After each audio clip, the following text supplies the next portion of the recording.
Hello everyone, नमस्ते सबैजनालाई।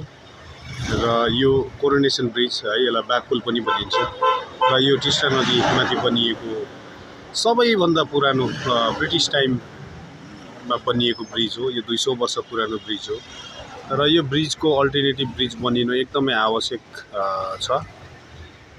विशेष गरेर यस ब्रिजले पुरा डुवर्स, नर्थ इस्ट अनि भुटानलाई जोड्ने काम गरेको छ र धेरै पुरानो भइसकेको यो ब्रिजले आज पनि आफ्नो कर्तव्य निर्वाह गरिरहेको छ। तर यस ब्रिजलाई अब हेरिटेज भनिए तापनि यस ब्रिजको अल्टरनेटिभ ब्रिज बनाउन एकदमै आवश्यक छ र यसरी यसको मुनिपट्टिबाट टिस्टा नदी बगिरहेको छ है।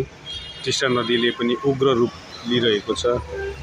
यो एकदमै वर्षयाममा एकदमै खतरा हुने गर्दछ र यस बाटोबाट हिँड्दाखेरि तपाईहरु सावधानीसँग हिँड्नु होला।